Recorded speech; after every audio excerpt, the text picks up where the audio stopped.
بسم اللہ الرحمن الرحیم اللہم صلی علی سیدنا محمد وعلی آل محمد۔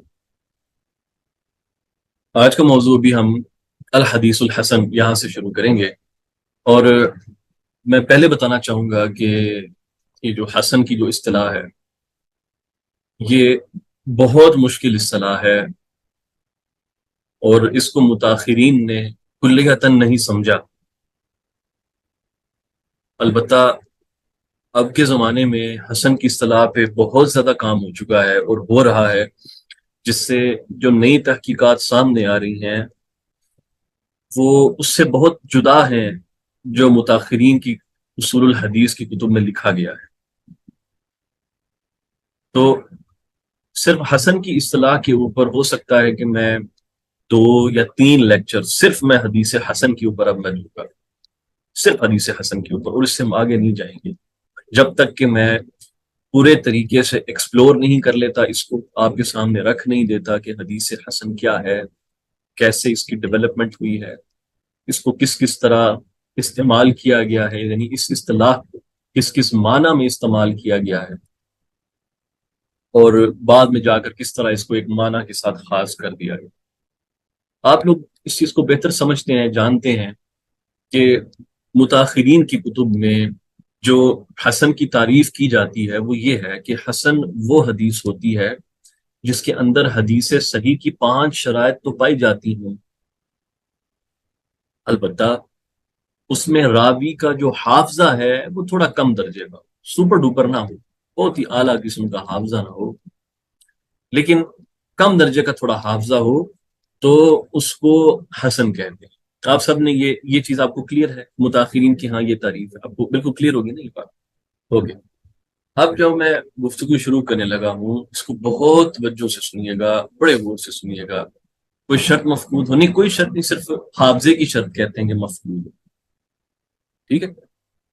کوئی صرف حافظے کی شرط اگر مفقود ہو، اور ایسی مفقود نہ ہو کہ حافظہ بالکل ردی ہو جائے، بلکہ ایسی مفقود ہو کہ اعلیٰ درجے کا حافظہ نہ پایا جاتا ہو اور ایک ماڈریٹ درجے کا، درمیانے درجے کا کسی کا حافظہ ہو، تو اس کو کہتے ہیں کہ اس کی حدیث حسن ہے۔ اور ایسے راوی سے متعلق صدوق کا قول بھی کیا جاتا ہے کہ یہ روایت صدوق ہے، یہ راوی فلاں صدوق راوی، آپ نے دیکھا ہوگا تقریب التہذیب کے اندر۔ تو یہ آپ کو اس لیے میں نے اگزامپل کے ساری اتنی ساتھ کرنے کو دی ہے تاکہ آپ لوگوں کو واضح ہو جائے کہ عملاً کس طرح سے وہ اس چیزوں کو اپلائی کر رہے ہوتے ہیں۔ اچھا، سب سے پہلے تو میں یہاں سے شروع کروں گا جو حافظ ذہبی رحمۃ اللہ علیہ کی کتاب جو الموقظہ ہے نا، کیونکہ یہ ہمارا بنیادی متن ہے جہاں سے ہم اس کو پڑھ رہے ہیں۔ ابھی میں یہاں سے کچھ سلیکٹڈ پورشنز پڑھوں گا، سلیکٹڈ پورشن ابھی میں پڑھوں گا الموقظہ سے، پھر اس کے بعد ہم صحابی کی کتاب کو چھوڑ کے دوسری جو سیکشنز ہیں اس کی طرف جائیں گے، دوسری جو تحقیقات ہیں ان کی طرف جائیں گے۔ وہ پڑھنے کے بعد پھر ہم واپس ذہبی کے کلام کو پڑھیں گے، اس کے بعد آپ کو سمجھ آئے گی کہ ذہبی کر بات کیا کر رہا ہے۔ اوکے، تو سب سے پہلے یہ چیز سمجھنی ہے، امام ذہبی رحمۃ اللہ علیہ اپنی بات کو اس مقام سے شروع کرتے ہیں، بڑا غور سے سنیے گا میرے کلام کو۔ اس مقام پہ الحدیث الصحیح کے بعد وہ آتے ہیں الحدیث الحسن کے بعد۔ وہ انہوں نے جس جگہ سے بات شروع کی ہے نا، وہ بات ذرا سننے والی ہے۔ کہتے ہیں الحسن وفی تحریر معناہ اضطراب، پہلا جملہ ان کا یہ یاد رکھیے، ذہبی نے پہلی بات اس مقام پہ کیا کر دی کہ حسن کے معنی کی تحریر کے اوپر، یعنی اس کا معنی ایک مقام پر فکس کرنے کے اوپر کہ اس کا مطلب حسن کا ہے کیا، حسن کی اصطلاح در حقیقت اپلائی کس مقام پر ہوتی ہے، اس کے معنی میں اضطراب پایا جائے، یعنی کوئی ایک کنکلوژن نہیں ہے جس تک یہ پہنچ سکے ہوں۔ یہ پہلا جملہ سمجھ آیا آپ کو؟ صحابی کا، صحابی نے کہا ہے، ٹھیک، یہاں سے بات کو شروع کرتے ہیں۔ اوکے، اچھا تھوڑا سا آگے چلتے ہیں، پھر وہ مختلف تعریفات کو بیان کر کے سبحان اللہ ایک اور مقام پہ جا کے اپنی بے بسی کا اظہار کرتے ہیں، اور وہ کہتے ہیں، یہ پڑھیے گا ذرا، کہتے ہیں یہ جو جملہ دیکھیے گا کہ ثم لا تطمع بان للحسن قاعدة تندرج كل الاحاديث الحسان فيها، یہ نہ تم کو سوچ کے بیٹھ جانا یا یہ نہ خواہش کر لینا کہ حسن کا کوئی ایسا قاعدہ ہم تمہیں بتا سکیں گے کہ تم جتنی بھی حسان یعنی کہ حسن احادیث ہیں وہ ساری کی ساری اس قاعدے کے تحت آ جائیں گی. فانا علی یاس من ذالک. بڑا دو ٹول صحابی صاحب کا جملہ سن لیں. کہتے ہیں میں تو بالکل نا امید ہوں ایسی کسی چیز سے. ٹھیک ہے. اوکے. اب اس سے اندازہ کر لیں کہ ذہبی جیسا جو حافظ ہے وہ آپ کو کیا کہہ رہا ہے اس مقام پہ جا کے کہ حسن کی تعریف میں اضطراب ہے. اور یہ نہ سمجھ لینا کہ تم لوگوں کو کوئی ایک تعریف دے دی جائے گی اور آپ تم لوگ اس کے اوپر جو ہے نا وہ کہو گے ہاں سب کچھ اس کے اندر آ گیا. آگے وہ کہتے ہیں کہ یہ جملہ بھی بڑا اہم ہے ہمارے پورے سینیریو کو پورے کیس کو سمجھنے کے لیے. فَكَمْ مِنْ حَدِيثٍ تَرَدَّدَ فِيهِ الْحُفَّاظ. کہ کتنی ایسی احادیث ہوتی ہیں کہ اس کے اوپر حفاظ کو تردد ہوتا ہے اس کی اوتھینٹسٹی کو لے کے. کیا هل هو حسن او ضعیف او صحیح. کیا یہ روایت حسن ہے یا ضعیف ہے یا صحیح ہے. حفاظ کا اختلاف ہو جاتا ہے ایک ہی روایت کو لے کے. آگے فرماتے ہیں بلکہ حفاظ کو تو چھوڑو بل الحافظ الواحد. بلکہ جو ایک سنگل حافظ ہے اس بیچارے کا بھی یتغیر اجتہادہ فی الحدیث الواحد. ایک ہی حدیث سے متعلق ایک ہی امام حدیث کا اجتہاد بن جاتا ہے. فیومن یصفہ بالصحہ. ایک دن وہ کہہ رہا ہوتا ہے یہ روایت صحیح ہے. ویومن یصفہ بالحسن. اگلے دن اس کے اوپر حسن کا حکم لگا رہا ہوتا ہے. ولربما استضعف. اور پھر کبھی ایسا ہوتا ہے کہ وہ سم ٹائم اس کو ضعیف قرار دے رہا ہوتا ہے. اب سمجھ آگئی بات کی کہ یہ چل کیا رہا ہے اس مقام کے اوپر. حدیث حسن کا معاملہ کیا ہے. جب اتنی چیز سمجھ آ گئی کہ ذہبی نے ابھی صرف دو چیزیں آپ کے سامنے میں نے رکھی ہیں. اوکے. کیونکہ ہو سکتا ہے یہ گفتگو بہت زیادہ پھیل جائے تو آپ لوگوں کو کوشش کرنا ہے کہ اس کو ہیڈنگ بنا کے نا اس کو کنسنٹریٹ کر کے رکھیں. آخر میں سب کو جمع کرنے کی دوبارہ کوشش کریں گے. ٹھیک ہے. تو پہلی چیز تو یہ ہو گئی کہ اس کے معنی کو محرر کرنے میں اختلاف ہوا کہ اس کا معنی بنتا کیا ہے. حسن کی تعریف ہے کیا. دوسرا مسئلہ یہ ہو گیا اس کے اوپر جا کے کہ حسن کی تعریف میں یہ مسئلہ پیش آتا ہے کہ مختلف حفاظ کیا بلکہ ایک ہی حافظ کو تردد ہو جاتا ہے کہ یہ حدیث صحیح ہے یا حسن ہے یا ضعیف ہے. اچھا کہتے ہیں یہاں سے تو شیخ البانی کا ڈیفینڈ ہو جاتا ہے. صحیح کہہ رہے ہیں. شیخ البانی کے اوپر جو لوگ یہ تہمت لگاتے ہیں نا تہمت کہ یہ آدمی بس جو ہے نا ایک دن روایت کو صحیح کہتا تھا اگلے دن حسن کہتا تھا پھر کبھی ضعیف کہہ دیا کرتا تھا تو بس مرضی کے مطابق جو اس کا ہوتا تھا تو اس کے اوپر یہ حکم لگا دیا کرتا تھا. وہ لوگ اس علم سے پیدل ہیں. انہوں نے حفاظ کو دیکھا نہیں ہے کہ حفاظ کا معاملہ کیا چل رہا ہوتا ہے. بڑے بڑے حفاظ ہیں. ذہبی کا جملہ پڑھ لیا آپ نے. ذہبی کا جملہ ہے نا ہم خود دیکھتے ہیں ایک راوی کو لے کر ایک امام حدیث بول رہا ہوتا ہے. ایک بس ضعیف دوسری مرتبہ بول رہا ہوتا ہے ثقہ. ایک احمد بن حنبل کے اقوال میں مل جائے گا نسائی کے اقوال میں مل جائے گا یحییٰ کے کلام میں تو کثیر آپ کو مل جائے گا دارقطنی کے کلام میں مل جائے گا. ٹھیک ہے. کیوں؟ کیونکہ آپ نے یہ دیکھ لیا کہ یہ علم ایسا نہیں ہے یہ نحو نہیں ہے کہ ایک قاعدہ یاد کر لیا تو بس ساری عمر وہی قاعدہ چلنا ہے. سمجھ آئے گی نا. اب کلمہ تین طرح کے ہوتے ہیں اسم فعل ہر بس وہی اب وہی پوری زندگی وہی چلے گا. یہ وہ چیز نہیں ہے راوی کے اوپر حکم لگانا بلکہ اس میں بہت زیادہ اجتہاد شامل ہوتا ہے. اور اجتہاد آدمی کے کرنٹ علم پہ ڈیپینڈ کرتا ہے کہ اس کا علم ابھی کس مقام پر پہنچا ہوا ہے. اور اگر تو وہ محقق ہے تو ساری عمر اس کا علم بڑھتا رہے گا. ساری عمر بڑھتا رہے گا اس کا علم. تو ضروری نہیں ہے کہ وہ جو پہلی جس چیز سے جو بات کرتا ہو بعد میں بھی ایگزیکٹلی جا کے وہ بندہ وہ بات کرے. اور بدقسمتی سے ہمارے ہاں یہ کلچر پایا جاتا ہے پاک و ہند میں کہ اگر کوئی شخص اپنی رائے کو تبدیل کر لے ایک مقام پر کچھ کہہ رہا ہے دوسرے مقام پہ اگر وہ کوئی بات کوئی کچھ اور کر دے کوئی اور بات اگر وہ کر دے تو اس کو نا بڑا نیگیٹیوٹی کے اوپر محمول کر لیتے ہیں. کہتے ہیں لے جس کی باتوں میں تضاد آ گیا کہ کبھی کچھ کہتا ہے کبھی کچھ کہتا ہے. ٹھیک ہے. دیکھیں کنفیوژن ان لوگوں کو ہوگی جن کا مائنڈ سیٹ یہ ہے کہ عالم کی ایک ہی رائے ہونی چاہیے. ان کو کنفیوژن ہوگی اس کے اوپر. قرآن تھوڑی ہے بھائی عالم کا کلام ہے اس کا اجتہاد ہے. آج اگر وہ ایک مسئلے کے اوپر ہے تو ضروری نہیں کل سیم اسی مسئلے کے اوپر ہے. کیا آپ لوگ جب فقہ پڑھتے ہیں کیا آپ کو امام ابو حنیفہ کے ایک مسئلے کے اوپر دو تین دن اقوال نہیں مل جاتے؟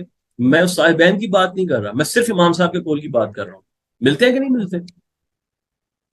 ایک مقام پہ وہ ایک چیز کو واجب قرار دے رہے ہوتے ہیں دوسرے مقام پہ اس کو جو ہے وہ سنہ قرار دے رہے ہوتے ہیں.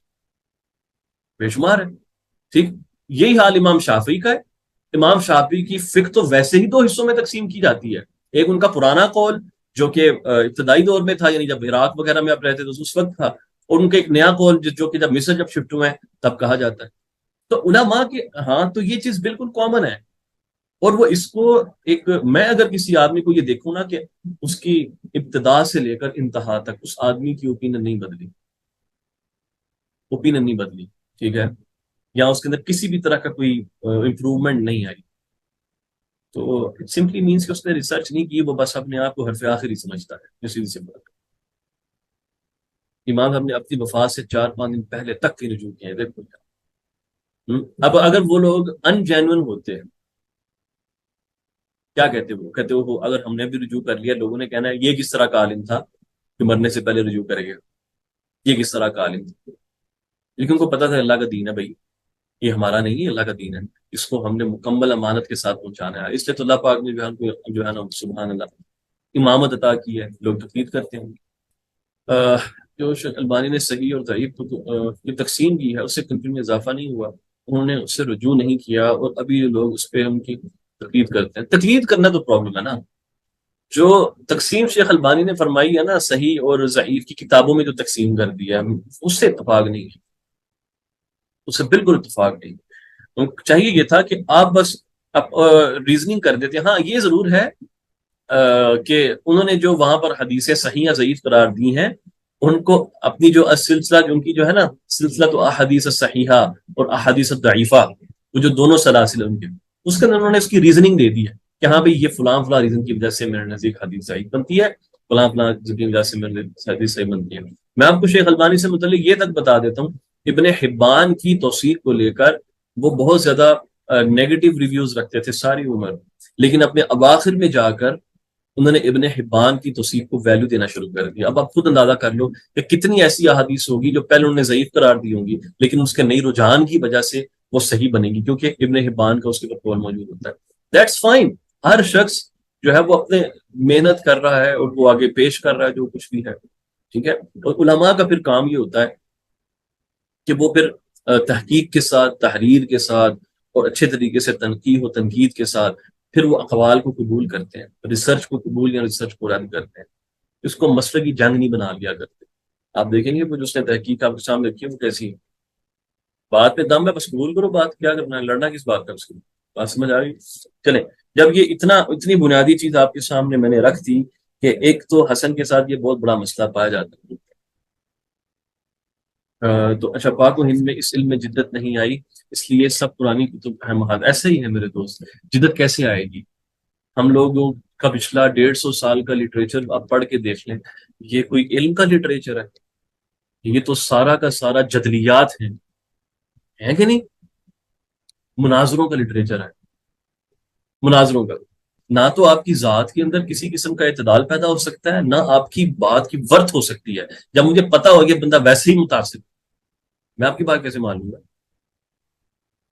ٹھیک ہے. اور رد کرنے کے چکر میں وہ جھوٹ بھی بولے جاتے ہیں اور سچ بھی چھپائے جاتے ہیں. تو بدقسمتی سے ہمارے ہاں یہ گیم ہو گئی. ہمارے دیکھو مصر ہے نا، جامع ازہر شریف، اور مصر ان سیلف، آپ جانتے ہیں کہ مصر کے اندر حدیث کا علم بہت پرانا ہے. حافظ ابن حجر جیسا آدمی مصری تھا، مصر میں بیٹھے ہوئے تھے، پڑھا رہے تھے چیزیں. ایسا ہے. سیوطی کو دیکھ لیں، سخاوی کو دیکھ لیں، کستلانی کو دیکھ لیں، یہ بڑے بڑے ائمہ یہ مصری ہیں. اس کا مطلب یہ اسکول تھا ایک پراپر جو وہاں پر چل رہا تھا، اسٹیبلش تھا. ان کے ہاں فرقہ واریت نہیں بھی، فرقے نہیں بنے. فائن. تو وہ کئی سو سال لگ کر چلتے چلتے چلتے چلتے بھی الحمد للہ تعالیٰ اب وہ اسکول اس مقام پر پہنچ گیا کہ وہاں پر شیخ احمد معبد عبد الکریم جیسا آدمی بیٹھ کے پڑھا رہا ہے جو امام ہے اس فن کا. یار اوکے، ہمارا علم بھی وہاں جانا چاہیے تھا اور یہ شروع ہو چکا تھا جانا. جب شاہ ولی اللہ نے بنیاد ڈال دی تھی، شاہ عبد الحق اپنا کام کر گئے تھے، تو اس کے بعد ابھی کچھ عرصہ اس کے بعد شاہ جو ہے ان کی جو آگے اولاد ہے شاہ عبد الرحیم وغیرہ ہو گئے، وہ اس پہ کام کر رہے تھے، وہ رسائل وغیرہ جو ہے نا وہ لکھ رہے تھے. علمی فتنہ شروع ہو گیا. اس کے بعد جو علم کی ایک نیچرل ڈیولپمنٹ ہوتی ہے نا وہ ہمارے ہاں نہیں ہو سکی. یہ یہ جو ہے نا وہ تکلیف ہے. وہ 100 سال کے اندر اس طرح فساد ہوا ہے. اور کیا ہے، یعنی اب آپ خود دیکھیے کہ مدارس سے برانڈ ایمبیسڈر پیدا ہوتے ہیں. محدث کہاں سے نکلے گا؟ فقیہ کہاں سے نکلے گا؟ مجھے وہ بتائیں، فقیہ کہاں سے نکلے گا؟ ٹھیک ہے، ایسے دین بنتا ہے. تو یہ علم ڈیولپ نہیں ہوا، علم ڈیولپ نہیں ہوا. تو اس لیے ابھی ہمیں نئے سرے سے جو میرے ذہن میں چیز آتی ہے وہ یہ ہے، آپ لوگوں کی میں ٹریننگ اس اینگل سے کر ہی نہیں رہا کہ میں نے آپ کو اپنا شاگرد بنانا ہے، نہیں، بالکل بھی نہیں، یہ چکر ہی نہیں ہے۔ میں نے آپ کو اپنے برابر کرنا ہے، اپنے سے اوپر لے کے جانا ہے، اپنے سے بھی اوپر لے کر جانا ہے، تاکہ میں اللہ جتنی توفیق دے میں جہاں تک اس علم کو لے کے جا سکوں اللہ کی توفیق سے، ٹھیک، اللہ کی توفیق سے وہاں لے جاؤں۔ اس کے بعد آپ اس کو آگے کیری آن کریں، میری جو غلط باتیں ہیں اس کی تنقیح کر کے اس پہ بہتری لا کے آگے بیان کریں لوگ کہ نہیں ٹھیک ہے، مجھے آپ نے یہ بات کی تھی، اس کی اوپینین تھی، غلط ہے، آگے چلو، ٹھیک ہے نا، یہ کیا مسئلہ اس کے اندر آ گیا، اوکے؟ کیوں؟ کیونکہ جس طرح بھی ہم بات کریں ابن حجر کے بارے میں یا ذہبی کے بارے میں بات کریں، لیکن جب ہم گفتگو کریں گے تو چیزیں واضح ہو جائیں گی ادھر ہوا کیا تھا، ٹھیک؟ تو this is what I am doing here, مجھے کوئی وہ اور کوئی یقین کرو کوئی غرض نہیں ہے، اس ٹریڈیشن کو میں زندہ کرنا چاہتا ہوں کہ اس علم کو ایک شخص اٹھائے، اس سے آگے، اس سے آگے، اس سے آگے، اس سے آگے، جمود کا شکار نہیں ہونا، تقلید نہیں کرنی میری، اوکے؟ تقلید نہیں کرنی، صحیح ہے؟ تو please be very clear about this, تو اس سے جو کچھ آپ کو بتا رہا ہوں اس کو نوٹ ڈاؤن کرنا ہے اور اس کو حرف آخر کے طور پر نہیں لکھ لینا۔ اب آ جاتے ہیں اصطلاح حسن کے اوپر۔ پہلی چیز یاد رکھیں، امام ابن صلاح وہ پہلا آدمی ہے جس نے جب حدیث کو اس کی صحت کے اعتبار سے تقسیم کیا تو تین اقسام ہمارے سامنے رکھ دی، تین: صحیح، حسن اور ضعیف۔ اس کے متعلق میں نے لاسٹ ٹائم بھی گفتگو کی تھی کہ ابن صلاح نے تین چیزیں ہمارے سامنے رکھی، حالانکہ اس اعتبار سے دو اور بننی چاہیے، ضعیف جدا اور موضوع بھی، لیکن ہم بات کو تھوڑا اور پیچھے لے کے چلتے ہیں کہ ابن صلاح نے کیا کیا، تین چیزیں ہمارے سامنے رکھی، اور وہ پہلی مرتبہ حدیث کی صحت پر گفتگو کرتے ہوئے جو حسن کی اصطلاح تھی، اس کو اس طرح انٹروڈیوس کروایا گیا کہ حسن ایک صحیح اور ضعیف کے درمیان کا درجہ ہے۔ سب سے پہلے یہ کانسیپٹ انٹروڈیوس کروانے والے کتب مصطلحات میں ابن صلاح ہے۔ ابن صلاح سے پہلے جو اصول الحدیث کی کتب لکھی گئی ہیں، چاہے وہ خطیب بغدادی کی کتاب ہو الکفایہ، یا وہ معرفت علوم الحدیث ہو حاکم نشاپوری کی، یا وہ مقدمات ہوں بہقی کی کتب میں جو بہقی نے لکھے ہیں، ٹھیک ہے، جو المدخل وغیرہ کے نام سے، یا وہ مقدمہ ہو صحیح مسلم وغیرہ کا، یا وہ رسالہ ہو ابو داود کا، یا اس طرح کی دیگر جو ہمیں چیزیں ملتی ہیں ائمہ کی، کہیں پر بھی آپ کو یہ تیسری اصطلاح حسن نظر نہیں آئے گی، بلکہ انہوں نے ہمیشہ حدیث کو دو ہی حصوں میں تقسیم کیا ہے، ایک مقبول ہوتی ہے، ایک مردود ہوتی ہے، ایک صحیح ہوتی ہے، ایک ضعیف ہوتی ہے، بس۔ اچھا یہ چیز یاد رکھیے گا کہ جب ہم یہ کہتے ہیں نا، کبھی بھی اگر میری زبان سے کہ فلاں نے یہ آئیڈیا انٹروڈیوس کروایا ہے، کہ ابن صلاح نے یہ چیز انٹروڈیوس کروائی ہے، ہر بار اس کا مطلب نیگیٹولی نہیں ہوتا کہ اس نے بہت غلط کر دیا، بلکہ متاخرین بعض مرتبہ ایسے اضافے کرتے ہیں کہ اس سے فن آسان ہو جاتا ہے اور چیزیں سمجھنا اور آسان ہو جاتی ہے، لیکن بعض مقامات پہ وہ کچھ ایسے اضافے کر جاتے ہیں کہ اس سے متقدمین کے کلام کو سمجھنے میں مسائل بڑھ جاتے ہیں۔ اب ابن صلاح نے یہ تعریف کہاں سے لی جناب؟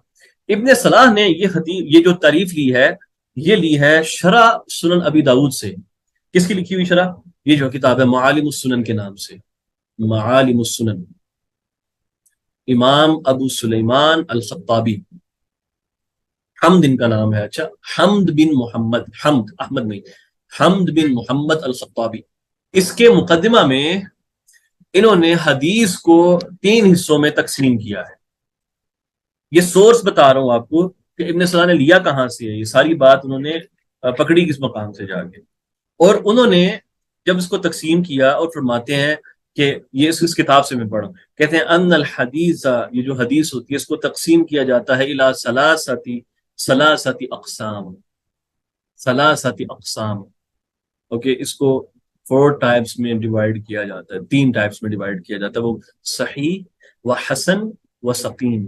انہوں نے سقیم یا بمعنی ضعیف استعمال کیا یہاں پر، ایک روایت صحیح ہوتی ہے، ایک حسن ہوتی ہے، اور ایک سقیم ہوتی ہے، اور پھر انہوں نے ان میں سے سب کی باری باری تعریف کی اور کہتے ہیں کہ یہ محدثین کے ہاں رائج ہے، اس کے ہاں، یہ بات، یہ جملہ بڑا سمجھنے والا ہے، یہ محدثین کے ہاں رائج ہے، یہ خطابی کہہ رہے ہیں، لیکن مسئلہ یہ ہے کہ محدثین کے ہاں یہ اس طرح سے رائج نہیں تھی، اور یہاں سے حسن کو لے کر جو پرابلمز ہیں نا وہ شروع ہوتی ہیں، یہاں سے شروع ہوتی ہیں۔ ابھی تک کی جو کہانی ہے وہ خود سمجھ آ گئی۔ ابن صلاح پہلا آدمی ہے جس نے حسن کا بقا جو ہے نا وہ اس مصطلحات کی کتابوں میں اس کو انٹروڈیوس کروایا۔ اس سے پہلے جتنی کتابیں لکھی گئیں اس میں یہ ذکر نہیں ملتا۔ ابن صلاح نے کہاں سے لیا؟ انہوں نے لیا اس کو خطابی سے، ان کی جو شرح سنن ابی داؤد ہے وہاں سے۔ انہوں نے کہاں سے لیا؟ وہ کہتے ہیں محدثین کے ہاں یہ رائج ہے۔ انہوں نے کسی کی طرف جو ہے نا کسی کو معرف کر کے اس کی طرف اشارہ نہیں، نہ نام نہیں لیا، اس کا خاص نہیں کیا کہ فلاں کا کوئی ہے، ترمذی کی اصطلاح ہے، ٹھیک ہے نا، یعقوب بن نبی شیبہ کی اصطلاح ہے نا، یہ نہیں بولا، بس محدثین کی طرف ایک مجہول کر کے بس منسوخ کر دیا۔ یہاں سے یہ معاملہ پورا پورا جو ہے نا وہ شروع ہوتا ہے۔ حالانکہ حقیقت تو یہ ہے کہ اگر آپ مرویات کو دیکھیں تو وہ انواع کے اعتبار سے ان کی یہ قسمیں نہیں بنتی، زیادہ قسمیں بنتی ہیں۔ مثلا اگر کوئی حسن ہے تو پھر ضعیف بھی ہے، پھر منکر الگ چیز ہوتی ہے، شاذ الگ چیز ہوتی ہے، پھر مضطرب الگ چیز ہوتی ہے، مختلف ٹائپس بنتی چلی جاتی ہیں۔ اب آگے جو ہے نا وہ تھوڑا سا اس کو اور لے کے چلتے ہیں۔ جب ہم پہلے آئمہ کو دیکھتے ہیں کہ اب حسن کی اصطلاح ہمارے ہاں آتی جو ہے نا وہ کس طرح سے آئی ہے، یہ معاملہ اس کا کیا ہوا، اس میں آگے ہوا، تو یاد رکھیے گا کہ جو لوگ یہ نقطہ جو ہے نا حافظ ابن حجر نے خود لکھا ہے اپنی نکت کے اندر، کتاب کا نام ہے النکت علی ابن صلاح۔ حافظ ابن حجر کی جو نکت ہے نا وہ ان کی نزہت النظر سے زیادہ پیاری کتاب ہے، کیونکہ نکت اس نے آخری ٹائم پر جا کر لکھی تھی، اور اس وقت میں اور نزہت النظر کے وقت میں بڑا فرق نظر آتا ہے۔ آپ کو ایک بڑا میچور قسم کا ڈیولپڈ آدمی جو ہے نا وہ نظر آتا ہے ابن حجر کے اندر جب آپ ان کی نکت کو پڑھتے ہیں، ٹھیک ہے۔ بدقسمتی سے نزہہ زیادہ مشہور ہے اور نکت کے اوپر لوگوں کا دھیان نہیں جاتا، یا لوگ اس کو پڑھتے نہیں، یا مشہور نہیں ہوتی، پڑھائی نہیں جاتی۔ اچھا، نکت کے اندر اور ایک نقطہ لکھتے ہیں، وہ کہتے ہیں کہ یہ جو آئمہ ہیں جرح و تعدیل کے، یا یہ جنہوں نے کتابوں کو لکھا، کہتے ہیں ابن خزیمہ، حکیم، ابن حبان وغیرہ یہ حسن حدیث کو صحیح کے تحت ہی شمار کیا کرتے تھے۔ یہ سمجھیے گا، صحیح کے تحت ہی شمار کیا کرتے تھے۔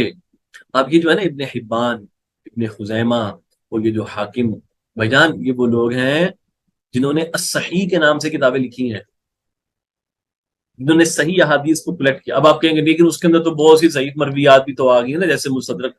رک جاؤ نا یار، ان کی اپنی نیت وہ نہیں تھی نا کہ ضعیف آ جائے، جان بوجھ کے نہیں آئی، ان سے غلطی سے آ گئی ہیں، لیکن ان کی اپنی اوریجنل تھاٹ گئی تھی، اوریجنل تھاٹ گئی تھی کہ اس کے اندر صحیح احادیث آئیں، تو وہ لوگ حسن کو صحیح ہی شمار کرتے ہیں۔ اچھا، بات یہاں پر نہیں رکی، بلکہ صحیح بخاری اور صحیح مسلم کے اندر ایسی احادیث ہیں جو کسی اعتبار سے صحیح نہیں بنتی، بلکہ جس طرح متاخرین حسن کی تعریف کرتے ہیں وہ اس تعریف کے مطابق حسن بنتی ہیں۔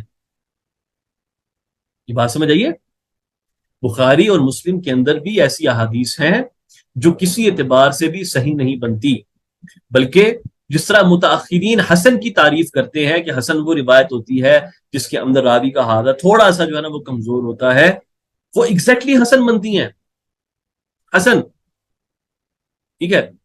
لیکن کتاب کا نام ہے صحیح، مسلم کی کتاب کا نام ہے صحیح، تو حسن کا کر رہی بھی میں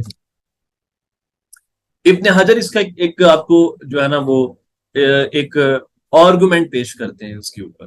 ابن حجر کہتے ہیں کہ صحیح بخاری صحیح مسلم کے اندر جو حسن حدیثیں ہیں، جو حسن حدیثیں ہیں یہ اصلاً صحیح غیری ہی، یعنی اس کے مطابق شواہد مل جاتے ہیں تو یہ مل ملا کے صحیح کے درجے پر ہی چلی جاتی ہیں۔ یہ کس نے کہا ہے؟ ابن حجر نے کہا ہے، لیکن اس کے اوپر دلیل نہیں ہے کوئی بھی۔ یہ وہ آدمی دعویٰ کر سکتا ہے جو کہ ساری کی ساری احادیث کا استقراء کر لے اچھے طریقے سے، اور اس اینگل سے استقراء کرے بخاری اور مسلم کا، اور پھر وہ بتائے کہ ہاں بھائی واقعتاً یہ معاملہ ہے کہ نہیں، کہ جو بخاری مسلم کے اندر صحیح احادیث آ رہی ہیں وہ فقط سپورٹیو ایویڈنس کے طور پر آئی ہیں، سپورٹیو ایویڈنس کے طور پہ آئی ہیں۔ اچھا، اب آپ سنیے گا اس مقام کے اوپر، سبحان اللہ، تو ابن حجر نے جو کہا ہے ابن حجر کے کلام کے اندر ان کے پاس اس کے اندر کوئی دلیل نہیں ہے، بالکل کوئی دلیل نہیں ہے، بلکہ صحیح کے اندر ایسی روایات موجود ہیں جس کو کوئی ایسا صدوق راوی بیان کرنے میں منفرد ہوتا ہے کہ جس کا جو ضبط ہوتا ہے وہ کم ہوتا ہے، ضبط کم ہوتا ہے۔ ہاں، یہ بات میں ریپیٹ کر دیتا ہوں، یہ بات ریپیٹ کرتا ہوں کہ یہ جو بخاری اور مسلم کی احادیث ہیں، بخاری اور مسلم میں بہت سی ایسی احادیث موجود ہیں جس کو ایسا راوی بیان کرنے میں منفرد ہوتا ہے، بالکل تفرد ہوتا ہے ایسے راوی کا جو کسی بھی طرح سے اعلیٰ درجے کا ثقہ بنتا ہی نہیں کہ اس کی ہم روایت کو صحیح کرا لیں۔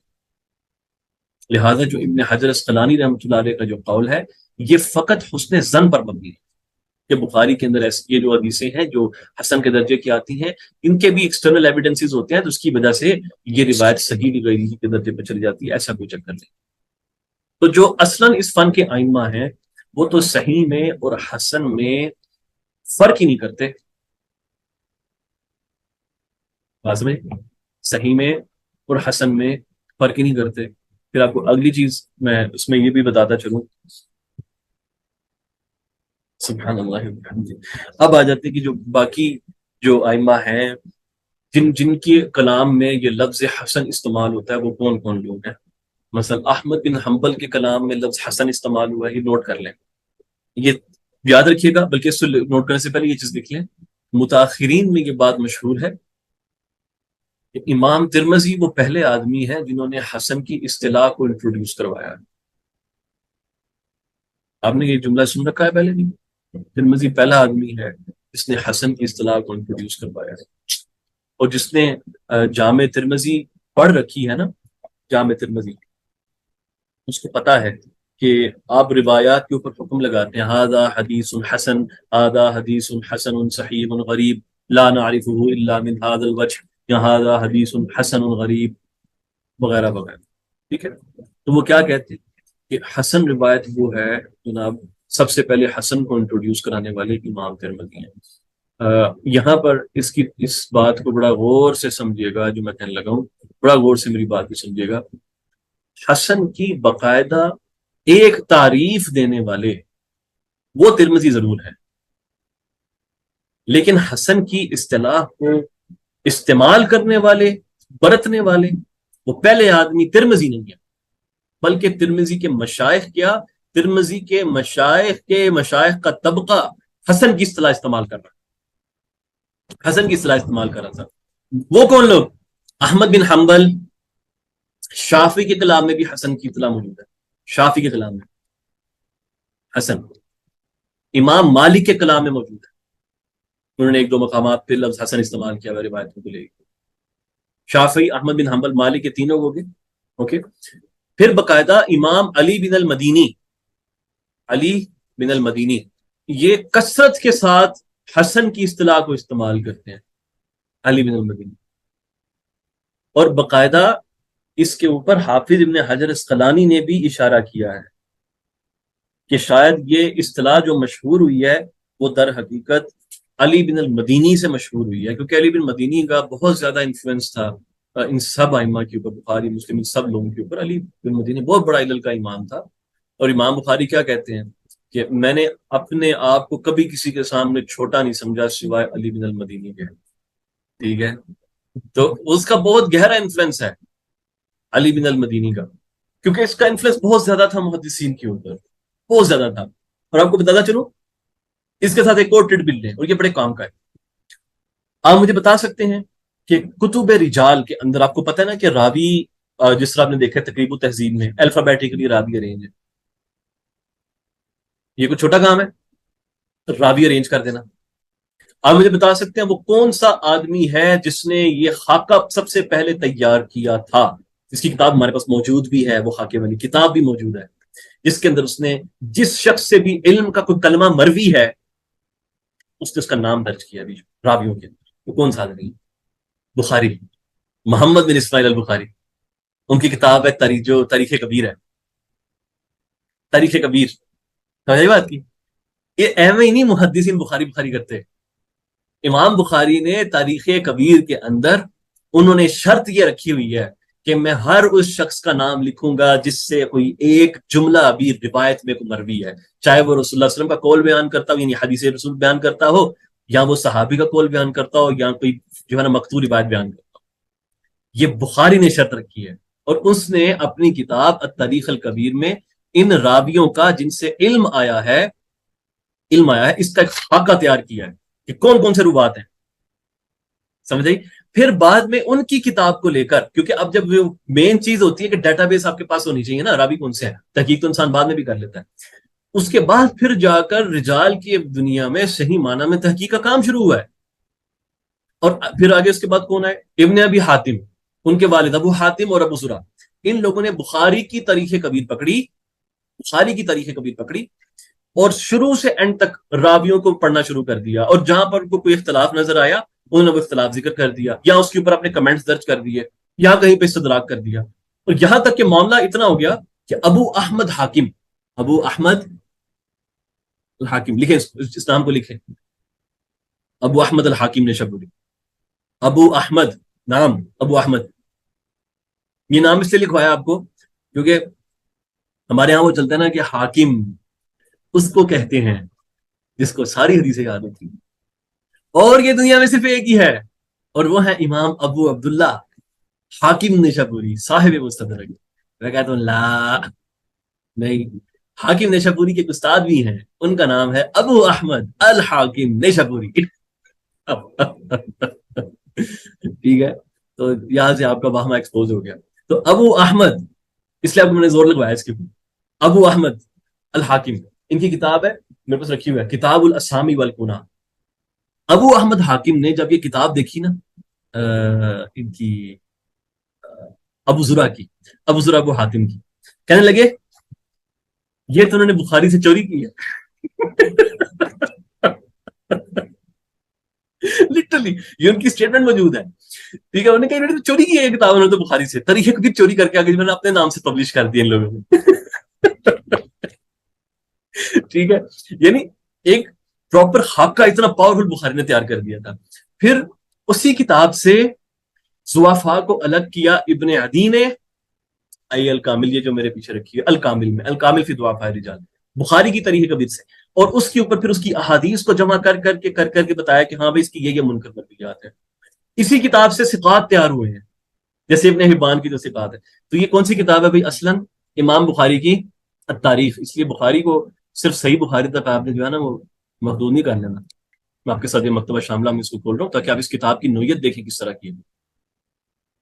یہ دیکھیں، ہم اپنے اس ٹاپک سے ہٹ نہیں رہے حدیث حسن کی، اچھا ہم اس پہ قائم ہیں، صرف آپ کو میں پیچھے بیک گراؤنڈ دیتا آ رہا ہوں کہ پیچھے چل کیا رہا تھا، علم کی ڈیولپمنٹ کیسے ہو رہی تھی۔ اب دیکھیں مثلا یہ ایک راوی آ گیا محمد بن مسلم الحارثی انصاری، اس کے بارے میں کوئی ایک حدیث ہو تو وہ بیان کر دیتے ہیں، ٹھیک ہے۔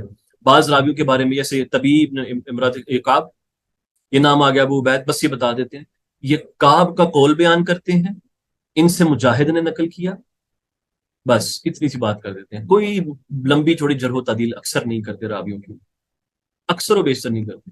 بعض مرتبہ ایک ایک لائن میں، جیسے یہ دیکھیں ثابت بن زیاد، یہ ابن سیرین سے روایت کرتے ہیں، ابن سیرین عائشہ مرسل روایت کرتے ہیں، اور ان سے مالک بن مغول نے روایت کی، بس ایک ایک جملہ۔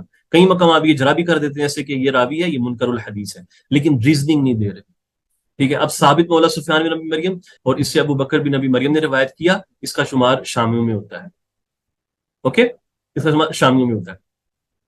اب آپ دیکھتے چلے ایک ایک لائن اس بندے نے لکھی ہے، ٹھیک ہے۔ بعض مقامات پہ کچھ انفارمیشن کا اضافہ، اور کبھی صرف ایک لائن، مثلا یہ دیکھیں یہ انہوں نے کیسے لکھی ہوئی ہے۔ ثابت بن معبد یہ کون ہے؟ یہ سیدنا عمر سے روایت کرتا ہے، اس سے عبد الملک بن عمیر نے روایت نقل کی ہے، اور جس کی روایت منقطع ہوتی ہے، حدیثہ فی الکوفیین، اس کی حدیث جو ہے یہ کوفیوں کی حدیث ہے، کوفیوں کی حدیث میں اس کو شمار کیا جاتا ہے، ٹھیک ہے۔ ثابت بن معبد ایک اور ہے، یہ اوزائی نے ان سے نقل کیا روایت، اور یہ روایت منقطع ہے۔ تو اس طرح امام بخاری نے کتنے روات کا جناب والا روات کی تعداد چیک کریں، ٹھیک ہے، جن لوگوں سے کوئی ایک بھی علم کا جملہ مروی ہے انہوں نے ان کو یہاں پر اٹھا کے مینشن کر دیا، ٹھیک ہے۔ آپ کو یہ بات سمجھ آئی کہ یہ علم ڈیولپ کس طرح سے ہو رہا تھا؟ اچھا، اب یہ جو میں نے بات کہی ہے کہ امام بخاری بس جس سے کوئی علم کا ایک جملہ بھی مروی تھا بس وہ کر رہے تھے، یہ آپ کو کس نے کہی ہے؟ ابن عدی نے کہی ہے یہ بات اپنی الکامل میں، الکامل میں ابن عدی نے صراحت کے ساتھ یہ بات کی ہے، اور ابن عدی بائی دا وے یہ وہ آدمی ہے جو امام بخاری کے شاگردوں سے پڑھا ہوا ہے، ٹھیک ہے؟ اب یہ بات میں نے اس مقام پہ کیوں بیان کی؟ بخاری کے سامنے کی انفارمیشن کہاں سے آئی؟ اب اس کا جواب یہ ہے کہ بخاری کے پاس کی انفارمیشن علی بن المدینی سے آئی ہے۔ علی بن المدینی کی کتابیں ہم تک نہیں پہنچ سکی، اکثر حصہ جو ہے نا وہ ضائع ہو گیا، کہہ لیں گے 99% کتابیں ضائع ہو گئی علی بن المدینی کی، ہم تک نہیں پہنچی۔ لیکن حاکم جیسے لوگوں کے پاس، نشاپوری جو صاحب مستدرک، ان کے پاس علی بن المدینی کی کتابیں موجود تھیں، اور وہ ان سے جو چیزیں بتا رہے تھے نا کہ انہوں نے جو ہے نا وہ کیا کیا چیزیں نقل کی ہوئی ہیں، آدمی کے رنگ اڑ جاتے ہیں، ٹھیک ہے، کہ کس کس طرح کا علم اس آدمی نے جو ہے نا وہ جمع جو ہے نا وہ کیا ہوا تھا۔ تو ایک طرح سے روات کی تہذیب کا جو کام تھا، وہ علی بن المدینی شروع کر چکے تھے، اور اس پہ مختلف طریقے سے وہ ارینج کر کے کتابیں رکھ چکے تھے۔ پھر امام بخاری رحمۃ اللہ علیہ نے وہاں سے کمپائل کیا، کچھ استدراک کر کے اسما اور رجال جس کو آپ آج کہتے ہیں، اس کا ایک بنیادی خاکہ تیار کر دیا۔ بس سمجھ آ گئی؟ اب آگے چلتے ہیں۔ یہ بات میں نے کیوں بتائی؟ اس لیے بتائی کہ علی بن المدینی وہ آدمی ہے جو حسن کی اصطلاح کو کثیر استعمال میں لے کے آتا ہے، اور پھر علی بن المدینی کے جو شاگردوں کا طبقہ ہے، جس میں بخاری ہو گئے، ترمذی ہو گئے، اس طرح کے لوگ، ان کے کلام میں بھی حسن کی اصطلاح بہت زیادہ استعمال ہوتی ہے۔ اور ابھی کوئی شخص اگر دیکھنا چاہے کہ کتنا وہ اس اصطلاح کو استعمال کرتے تھے، تو بخاری کے کلام میں بھی ہے، یاد رکھیے گا امام ترمذی رحمۃ اللہ علیہ علل کے باب میں اور جرح و تعدیل کے باب میں اپنے شیخ امام بخاری رحمۃ اللہ علیہ کے کلام پر ہی اعتماد کرتے تھے، اور ان کی پوری کتاب جامع ترمذی بھری ہوئی ہے امام بخاری کے کلام سے۔ اکثر حدیثوں کے بعد فرماتے ہیں نا کہ سألت محمدا عن هذا الحدیث یا عن هذا الرجل، تو انہوں نے پھر فلاں فلاں، اس میں محمد سے مراد امام بخاری ہوتے ہیں۔ اچھا، جو حافظ ابن کثیر کی کتاب ہے نا، مسند الفاروق، ان کے پاس بھی مسند الفاروق جو تھی امام ابن کثیر، ان کے پاس علی بن مدینی کی کچھ کتب موجود تھیں، اور وہاں سے وہ علی بن المدینی کا کلام نقل کرتے ہیں، اور علی بن مدینی کے کلام کو نقل کرتے ہوئے انہوں نے بہت سے مقامات کے اوپر حسن کا حکم لگایا ہوا کہ علی بن مدینی نے فرمایا یہ سند حسن ہے، یہ حدیث حسن ہے، وغیرہ وغیرہ۔ اس سے یہ چیز واضح ہو جاتی ہے کہ علی بن المدینی رحمۃ اللہ علیہ کے کلام میں یہ چیز موجود تھی، اور وہ اس کو استعمال فرما رہے تھے، اور اس کے بعد کا جو طبقہ انہوں نے علی بن مدینی سے ہی اس کو آگے صحیح معنی میں جو ہے نا وہ اخذ کیا۔ پھر صرف بخاری اور ترمذی ہے نہیں، صرف بخاری ترمذی نہیں، بلکہ ان کے ایک اور شاگرد یعقوب بن ابی شیبہ، یہ نام بڑا اہم ہے، یعقوب بن شیبہ، یعقوب جو تھے، ان کی بھی مسند موجود ہے، اگرچہ اس کا بڑا حصہ ضائع ہو چکا ہے، لیکن کچھ حصہ بہرحال موجود ہے، پبلش ہو چکا ہے، اور اس کے اندر بھی 2 روایات کے اوپر حسن ہونے کا حکم لگا ہوا ہے۔ اس لیے یہ کانسیپٹ ذہن سے نکال دیں، بالکل نکال دیں، کہ ترمذی از دا پرسن جنہوں نے جو ہے نا وہ یہ حسن کی اصطلاح انٹروڈیوس کروائی ہے۔ نو، ایسا نہیں ہے۔ ہاں، اس نے ایک خاص تعریف دی ہے، ایک خاص طریقے سے حسن کو ڈیفائن کیا ہے، یہ بات ٹھیک ہے، وہ ہم آگے جا کے پڑھتے ہیں۔ پھر اس کے علاوہ امام ابو علی الطوسی، ان کی جو مستخرج ہے، ابو علی الطوسی کی مستخرج، اس کے اندر بھی آپ کو حسن کی اصطلاح بڑی کھل کے استعمال ہوتے ہوئے نظر آتی ہے، حسن کی اصطلاح۔ پھر بغوی نے بھی، امام بغوی انہوں نے بھی حسن کی اصطلاح استعمال کی ہے المصابیح کے اندر، لیکن وہ حسن کو ایک خاص معنی میں استعمال کرتے ہیں۔ مثلا میں بتاتا ہوں، ان کے نزدیک صحیح روایت وہ ہے المصابیح ان کی کتاب میں صحیح روایت وہ ہے جو بخاری اور مسلم میں ہو، حسن وہ ہے جو بخاری مسلم میں نہ ہو، بلکہ وہ کچھ یہ جو سنن ہے، سنن اربع، ان میں آ جائے، جیسے ابو داؤد، نسائی، ترمذی، ابن ماجہ۔ تو یہ ان کی خاص اصطلاح ہے جو بغوی کے سوا کوئی استعمال نہیں کرتا۔ تو وہ جو کتاب المصابیح ہے بغوی کی، اسی کے اوپر پھر جو یہ جو سبحان اللہ خطیب تبریزی انہوں نے اضافہ کر کے اس کی مشکات المصابیح بنائی ہے۔ گل سمجھ آئی؟ انہوں نے ایک تو تیسرے باب کا اضافہ کیا جس میں کچھ ضعیف مرویات بھی آ جاتی ہیں، پھر اس کے اندر بغوی چونکہ اپنی سند کے ساتھ حدیث کو نقل کرتے تھے، تو انہوں نے اختصار کی خاطر مشکات المصابیح میں اسانید کو حذف کر دیا۔ امام بغوی بعد حافظ، ہی واز اے حافظ، چھوٹا موٹا حافظ نہیں تھا، بڑا حافظ تھا۔ اور تفسیر والے بغوی اور ہیں بھائی، اچھا، یہ دو الگ الگ لوگ ہیں۔ اچھا، اور آپ کو میں بتاتا چلوں امام بغوی کا وصال کیسے ہوا تھا، اللہ تعالیٰ ہمیں بھی ایسی موت نصیب فرمائے، آمین آمین۔ آپ کی عمر مبارک 100 برس سے اوپر تھی، تقریباً 101 برس تقریباً ہوئی ہے۔ اور جب آپ کا آخری وقت آیا تو آپ اس وقت سماع حدیث میں مشغول تھے، سماع حدیث میں مشغول تھے۔ آپ کے سامنے حدیث کی رات کی جا رہی تھی، اور آپ کا معمول یہ ہوتا تھا کہ جب آپ حدیث آپ کے سامنے پڑھی جاتی تھی نا، تو آپ اپنی دونوں ٹانگوں کو اٹھا کے نا ایسے اپنے یوں اپنے باندھ دیا کرتے تھے اپنے بازو کے سے ایسے، اور سر نیچے کر دیا کرتے تھے ایسے، اور اس طرح آپ حدیث کا سماع کرتے تھے۔ اوکے، تو حدیث ایک دم جب سماع چل رہا تھا تو آپ نے اپنے چہرے کو اٹھایا اور آپ نے فرمایا کہ کاش یہ نہ کہیں کہ کوئی، یعنی یہ نہ کہیں کہ کوئی امام بغوی نام کا کوئی ہوتا تھا، کاش یہ جو ہے نا مجھے ایک آسان چھوٹے لفظوں میں مجھے یاد کریں۔ بس ایسے انہوں نے سر نیچے کیا۔ ان کے شاگرد کہتے ہیں کہ ہمیں لگا کہ استاد سماع کر رہے ہیں، لیکن کچھ زیادہ دیر جب ایسے ہی گزر گئی اور سماع ختم ہوا تو ہمیں پتہ چلا کہ ان کی روح جو ہے وہ پرواز کر چکی ہے، دنیا فانی سے چلے گئے۔ اس مقام میں امام بغوی کا جو ہے نا وصال ہوا ہے۔ اللہ، اللہ تعالیٰ ہمیں بھی ایسی موت نصیب کرے۔ یہ آخری جملے کہ کاش مجھے لوگ اس بڑے نام سے یاد نہ رکھیں، تو یہ بہت بڑی جو ہے نا وہ سعادت کی بات ہوتی ہے۔ تو امام بغوی کا ذکر آیا تو کوئی آدمی ہلکا نہ لے، ان کی اس اوپینین کو اسٹرینج سمجھتے ہوئے اس آدمی کو چھوٹا نہ لے، اس لیے میں نے اس سے متعلقہ کو خاص بات بتائی ہے کہ اللہ کی نظر میں دیکھیں اس کا کیا مقام تھا، اور اس آدمی نے کیسی عمر گزاری ہے اپنی۔ اچھا، یہ کوئی چھوٹا آدمی نہیں تھا۔ آپ نے نام سنا ہے منذری کا، عبد العظیم بن عبد القوی المنذری، جو صاحب ترغیب الترہیب ہے، ترغیب الترہیب المنذری۔ امام منذری بھی حافظ تھے، اور انہوں نے بھی طویل عمر پائی ہے، منذری نے بھی۔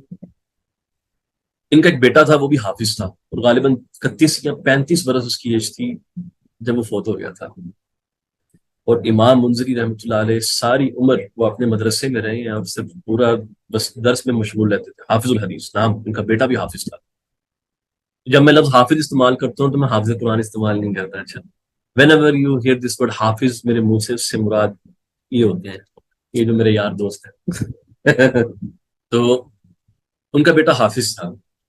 جب وہ فوت ہوا، آپ نے مسجد میں اس کا جنازہ پڑھایا، اور اس کے جنازے کو فقط اپنے مسجد کے دروازے تک لے کر آئے ہیں مسجد سے، اور پھر لوگوں سے کہا کہ آپ اس کو لے جا کر دفن کر دیں، اور واپس آ کے درس میں مشغول ہو گئے تھے۔ اب آپ دیکھیں اس کی اچھا، آپ لوگوں سے میں کوئی چیز بولتا ہوں، آپ لوگوں کے پاس تفسیر رازی پڑھی ہوئی ہے؟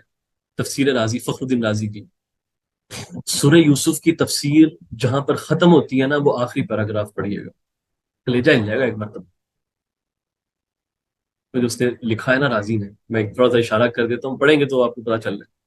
وہ لکھتے ہیں کہ آج میرے بیٹے کی ڈیتھ ہوئی ہے، اور میرا دل بہت غمگین ہے، بہت غمگین ہے۔ اور وہ اس دن بھی تفسیر لکھ رہے تھے بیٹھ کے بائی دا وے، اور ساتھ انہوں نے کہا کہ جو شخص میری تفسیر کو پڑھ رہا ہے وہ میرے لیے، میرے بیٹے کے لیے، اور جو غربا ہیں ان کے لیے دعا مغفرت کر دے۔ پھر آگے انہوں نے ایک مرثیہ لکھا، اس کو دیکھا، دیکھیے گا کھول کے سورہ یوسف کی تفسیر کے اینڈ پہ جائنڈ ہوتی ہے تفسیر۔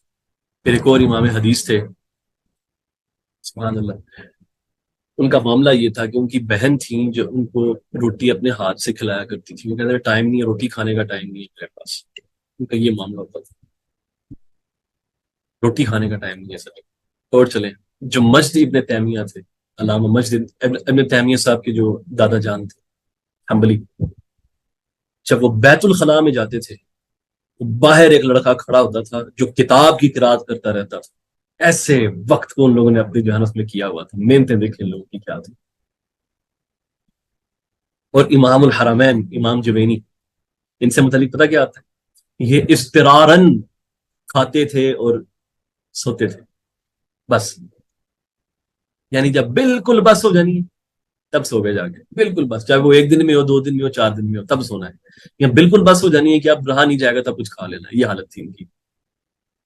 یہ علم کے اندر حال تھا ان لوگوں کا، اور اس کے اندر جو ان کی جو شدت ہے اور ان کی جو محنت ہے وہ اس درجے کی محنت تھی۔ اس کو سمجھیے گا کہ ان لوگوں نے اپنا وقت کس طرح سے جو ہے نا وہ لگایا ہے، اور کس طرح سے ان لوگوں نے جو ہے نا ویسے نہیں بیٹھ کے یہ چیزیں بس لگے ہاتھوں مل جاتی ہیں اور بس بات ختم ہو گئی، بڑا مشکل ہوتا ہے. ٹھیک ہے، تو امام بغوی سے بات ہو رہی تھی، اور چند ایک چیزیں آپ کو میں نے اس لیے ذکر کر دی آپ کے لیے تاکہ آپ یہ سمجھیں اس بات کو کہ محدثین نے کتنی محنت کی ہے، علماء نے جنرلی کتنی محنت کی ہے. امام نبوی 45 ایئرس کی ایج میں ان کی ڈیتھ ہو گئی تھی، شادی نہیں کی آپ نے، ہر روز روزہ رکھا کرتے تھے، بالکل پتلے سکے سے تھے. اوکے، اور صرف اس لیے کہ بس علم کو پورا دن جو ہے نا وقف کیا ہوا ہے. اور ان کی یعنی اس طرح اگر وہ معاملہ تھا کہ اگر کوئی شخص ان سے ملنے کے لیے آتا نا تو وہ ان کے اصحاب کو سمجھتا کہ شاید یہ نبوی ہے. اتنا زیادہ ڈاؤن ٹو ارتھ آدمی تھا، نظر نہیں آتا تھا کہ یہ کوئی اتنا بڑا جو ہے نا وہ امام بیٹھا ہوا ہے حدیث کا اور فقہ کا. آپ کو ابو یوسف کے وصال کا پتہ ہے؟ امام ابو یوسف جو حنفیوں کے جو جب ان کا وصال ہوا تھا تب کیا واقعہ پیش آیا؟ ایک فقیہ آپ سے ملاقات کرنے کے لیے آیا تھا مرض موت میں، اور جب امام ابو یوسف نے اس کو دیکھا تو اس سے ایک مسئلے کے اوپر سوال شروع کر دیا.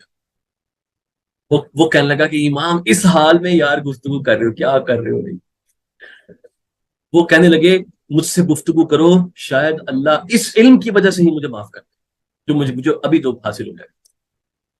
کہتے ہیں تھوڑی دیر میں نے جتنا اللہ نے چاہا گفتگو کی، میں اٹھ کے وہاں سے ابھی میں گھر جب ملنے کو چلا گیا، گھر کے دروازے تک باہر پہنچا، اندر سے مجھے رونے کی آواز آنے لگ پڑی.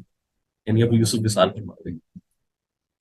اب تھوڑا سا جو ہے نا میں مسئلے کو یہیں پر روکتا ہوں. حسن کے اوپر میں مزید آگے گفتگو نہیں کروں گا، آگے اگلی کلاس میں کریں گے حسن کو لے کے. آج میں نے صرف آپ تک یہاں سے گفتگو کر دی کہ حسن کی اصطلاح کیسے داخل ہوئی ہے. ابن صلاح، وہاں سے ابن صلاح نے پہلے اس سے پہلے کس نے اس کو ذکر نہیں کیا ہوا؟ ابن صلاح نے کہاں سے لی؟ خطابی سے لی. خطابی نے کس سے لی؟ انہوں نے محدثین کی طرف منسوب کر دی، نام نہیں لیا کسی کا. محدثین کا اپنا عمل کیا ہے؟ اپنے عمل میں دو ہی چیزیں نظر آتی ہیں، یا حدیث صحیح ہوتی ہے یا ضعیف ہوتی ہے، مقبول ہوتی ہے مردود، بس. حسن جو ایک وسط کی اصطلاح ہے، یہ ان کے ہاں ایسا موجود نہیں ہے. پھر ترمذی کا ذکر کیا کہ لوگ کہتے ہیں کہ وہ پہلا آدمی جس سے حسن کو انٹروڈیوس کروایا. ہم نے کہا یہ بات نہیں ہے، بلکہ حسن کی اصطلاح سے پہلے چل رہی تھی.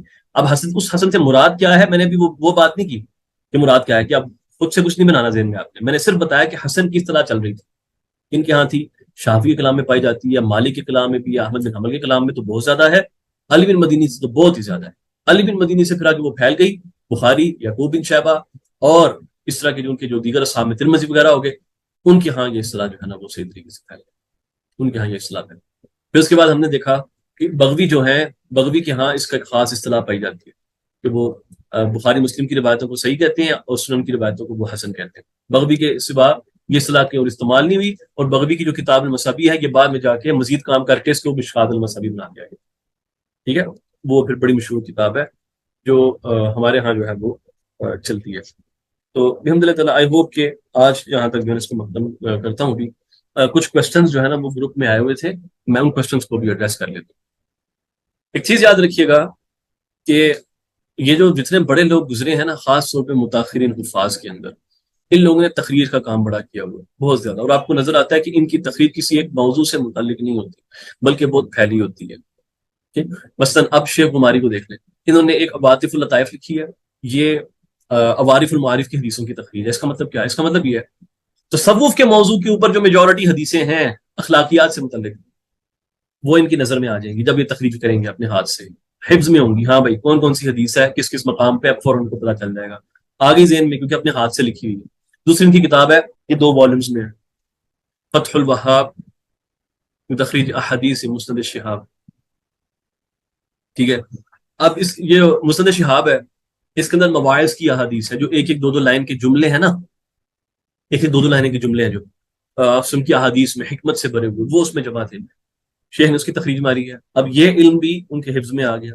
پھر اس کے بعد ایک 8 جلدوں کی کتاب ہے شیخ کی، الہدایہ فی تخریج احادیث البدایہ. بدایہ کون سی؟ بدایۃ المجتہد ابن رشد کی، اس کے اندر جو حدیثیں ہیں اس کی تخریج کی ہے شیخ عماری نے. اب جو فقہ سے متعلق احادیث ہیں وہ اس کی نظر میں آ گئی. میں نے بات کی، فقہ سے متعلق حدیثیں اس کی نظر میں آ گئی. پھر انہوں نے ایک اگلا کام یہ کیا کہ اس زمانے میں فہرست کا رواج نہیں تھا. جو کتابیں و حدیثیں آپ دیکھ رہے ہیں الفابیٹیکل آرڈر میں ارینج ہوتی ہیں، ابھی تو یہ الحمدللہ تعالیٰ کمپیوٹرز کے ذریعے ہو جاتا ہے، اس زمانے میں نہیں تھا.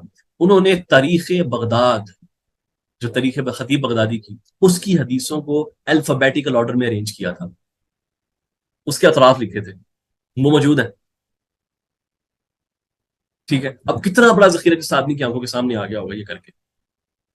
پھر اس کے بعد وہ متواترات کے اوپر لکھتے رہے، بہت سی حدیثوں کو کرتے رہے کام. تو آپ نے کرنا یہ ہے، آپ ایک ٹاپک پکڑیں اور کوئی کتاب پکڑ لیں، اس کتاب کی خدمت کریں، اس کے رجال پہ کام کریں، اس کے اسانید پہ کام کریں، وہ علم آپ کو حفظ ہو جائے گا، آپ کے قبضے میں آ جائے گا. اس لیے میں نے آپ سے بات کی تھی کہ جو محدث بننا چاہتا ہے ایک ہی راستہ ہے، تخریج کرو گے. اب یہ شیخ منیر فرما رہے ہیں نا کہ تخریج لکھنے سے ایسا ہی ہوتا ہے. کیسا ہوتا ہے؟ یعنی تخریج لکھنے سے وہ چیزیں ذہن نشین ہو جاتی ہیں، پکا ذہن میں بیٹھ جاتی ہے، آپ کو ایگزیکٹلی پتا. دس از ہاؤ الحمد للہ نو سرٹن احادیث کی سنتے پتا چلتا ہے کہ اس میں یہ پرابلم ہے. یہ نہیں ہو کہ الہام آیا ہوا ہمارے اندر، نہیں، وہ تخریج کی ہوتی ہے کسی زمانے میں، اس کو لے کے وقت کھپایا ہوتا ہے اس کو. تو ایک ایک چیز ذہن میں ہوتی ہے، یا اس کو پڑھ لیتے تو پھر ذہن میں آ جاتی ہے کہ اس کے پیچھے مسئلہ کیا تھا. ٹھیک ہے، ظاہری بات ہے ایک حدیث کے پیچھے، ایک راوی کے پیچھے جب آپ نے کئی گھنٹے مارے ہو نا، تو وہ چیز یاد بھی رہتی ہے آپ کو، بجائے سے کسی کا وہ حکم پڑھ لینا، ہاں بھی فلاں نے کہا تو صحیح ہے تو وہ ڈنڈا لے کے کاٹ دو حدیث صحیح ہے. تو اس لیے یہ نقطہ یاد رکھیے گا کہ تخریج آپ لوگوں نے نہیں چھوڑنا، اور تخریج آپ نے کرتے رہنا ہے، اس کو نہیں چھوڑنا. آگے ایک سوال آ گیا کہ موضوع روایت سے متعلق لیکچر میں پڑھا تھا کہ ثواب میں مبالغہ بھی موضوع ہونے کی علامت ہے. اس پر آپ درود شریف سے متعلق موضوع روایت کو بطور تمثیل آپ نے پیش کرنا، اس مثال سے کنسیپٹ کلیئر نہیں ہوا. ثواب میں مبالغہ پر قرآن مجید کی آیات بھی ہیں. دیکھیں، میں نے چیز ایکسپلین کی تھی کہ مبالغہ سے مراد کیا ہے. مبالغہ سے مراد یہ نہیں ہے کہ کسی چھوٹے عمل پہ بڑا ثواب نہیں مل سکتا، بالکل مل سکتا ہے. اور میں نے آپ کو اس کی ایگزامپلس بھی میں نے دی تھی کہ کتنی ایسی احادیث ہیں جو یہ بات کرتی ہیں کہ اگر آپ فلاں کلمہ پڑھ لو، آپ کے سارے گناہ معاف ہو جاتے ہیں، چاہے وہ سمندر کی جھاگ کے برابر کیوں نہ ہو. وہ حدیثیں صحیح ہیں. اب کیا یہ اس کے اجر میں مبالغہ نہیں ہے؟ یہ بات ٹھیک ہے، اللہ سبحانہ وتعالیٰ تو فضل ہے، وہ جو چاہے کرتا ہے. مبالغہ تب ہوتا ہے جب آپ اس کا کسی روایت کی صورت گھڑنے اس طریقے سے گھڑنا شروع کر دیتے ہو کہ جو آدمی دروشی پڑھتا ہے وہاں پر 70,000 فرشتے پیدا ہوتے ہیں، ان 70,000 کے جو ہے نا 70,000 پار ہوتے ہیں، ہر پار کے نیچے اتنے فرشتے لگے ہوتے ہیں، ان میں سے نور کی نہر. کیا کہہ رہے ہو؟ سمجھ آئی بات کی کہ راوی اور محدث میں کیا چیز جو ہے نا مشترک ہوتی ہے؟ روایت ان کے اندر کامن چیز ہوتی ہے کہ یہ دونوں روایت کر رہے ہوتے ہیں. اور لیکن جو محدث ہوتا ہے یہ اس کو کہا جاتا ہے جو ناقد ہوتا ہے، جو سمجھتا ہے روایات کو. ہر راوی محدث نہیں ہوتا، لیکن محدث جو ہوتا ہے نا یہ راوی ضرور ہوتا ہے. اچھا، احادیث کو روایت کرتے تو اس کا معنی وہ خود راوی، اور صحابہ کرام بھی احادیث بیان کرتے ہیں تو انہیں محدث نہیں راوی کہا جاتا ہے. صحابہ کے لیے جو جب راوی کا لفظ استعمال کیا جاتا ہے نا، تو یہ اصطلاحی معنی میں، لغوی معنی میں استعمال کیا جاتا ہے. اچھا، لغوی معنی. آپ صحابی کو محدث کہہ سکتے ہیں، مثلا جو محدثین ان میں جو ناقد تھے، جیسے عبداللہ بن عمر ہو گئے، سیدنا عمر فاروق ہو گئے، مولا علی ہو گئے، سیدہ عائشہ ہو گئی، یہ محدثین تھے. اگر آپ نے اصطلاحی سائڈ سے بھی جانا ہے، ان کو روایات کا علم تھا اور یہ صحابہ کی مرویات کرٹیسائز کر رہے تھے اس مقام پہ. عبداللہ بن عباس میں شامل ہیں، عبداللہ بن مسعود شامل ہیں. اور دعا میں بہت زیادہ یاد رکھیں، اللہ تعالیٰ آپ کو بھی سلامت رکھے، مجھے بھی سلامت رکھے، سب کو خوش رکھے. اللہ تعالیٰ قبول فرمائے، جو غلطی خطا کچھ ایسی چیز ہوگی اللہ تعالیٰ بس درگزر فرما دے، اور اس کو، ہماری مجلس کو ہمارے لیے بخشش کا باعث بنا دے. آمین آمین. آمین. اللہ حافظ، بارک اللہ فیک، بارک اللہ فیک. السلام علیکم و رحمۃ اللہ.